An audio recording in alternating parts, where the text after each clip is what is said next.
Hello guys, study commerce hub में आपका स्वागत है। मैं आपका दोस्त विशाल सक्सेना आज फिर आपके लिए एक क्लास 12 की इकोनॉमिक्स से रिलेटेड इंपॉर्टेंट टॉपिक लाया हूँ। ये टॉपिक मोस्ट इंपॉर्टेंट टॉपिक है। टॉपिक का क्या है? टॉपिक उत्पादन संभावना वक्र।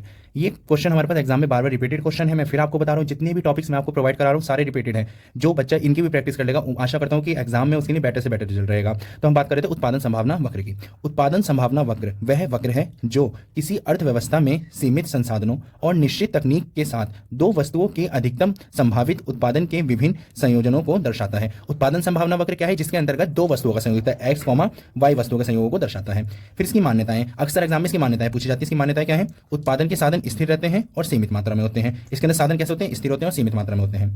फिर हमारे पास आता है उपलब्ध साधनों का पूर्ण एवं कुशलतम उपयोग होता रहता है। जो हमारे पास उपलब्ध साधन होते हैं उनका बार बार यूज होता रहता है। फिर अगला आता है उत्पादन के लिए स्थिर तकनीक का प्रयोग किया जाता है। कैसी तकनीक का प्रयोग किया जाता है? स्थिर तकनीक का। फिर इसकी विशेषताएं पूछी जाती हैं। उत्पादन संभावना वक्र बाएं से दाएं और नीचे गिरता हुआ ऋणात्मक ढाल वाला होता है। ये विशेषता भी आप इसके चित्र में एक्सप्लेन होगी, मैं भी चित्र भी आपको दिखाऊंगा इसका।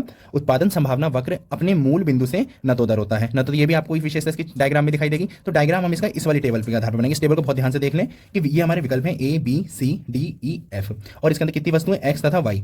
एक्स वस्तु को काय में प्रणस करा गया? लाख टन में। वाई वस्तु को 1000 टन में। ये हमारी कितनी है? ए विकल्प में 0 50, बी विकल्प में 2 40, सी विकल्प में 4 30, डी विकल्प में 6 20, ई विकल्प में 8 10, एफ विकल्प में 10 0। ये हमेशा ध्यान रखें, कोई भी इसकी टेबल बनाओगे स्टार्टिंग शून्य से होगी और खत्म कहाँ पे होगी? शून्य पर। आइए अब हम इसका डायग्राम देखते हैं कि सर्वप्रथम ए विकल्प में हमारे पास एक्स वस्तु में कितना दर्शाया गया था? 0, और 0 में हमारी वाई वस्तु में कितनी दर्शिता थी? 50। इसी प्रकार से एक्स वस्तु पे 2 थी, वाई वस्तु में 40, एक्स वस्तु पे 4 थी, वाई वस्तु में 30, एक्स वस्तु में 6 थी और वाई वस्तु में 20, एक्स वस्तु में 8 थी, वाई वस्तु में 10। और ये कैसा है? ऋणात्मक ढाल वाला है, नतोदर है, बिल्कुल सीधा है। मतलब A B C D E F, ये क्या है? हमारे जो हमारे विकल्प थे। और यह दो वस्तुओं के संयोग एक्स तथा वाई को दर्शाता है। ये हमारा पूरा क्या बन गया? उत्पादन संभावना वक्र। ये हमारा क्वेश्चन मोस्ट इंपॉर्टेंट क्वेश्चन है और लॉन्ग क्वेश्चन में पूछा जाता है।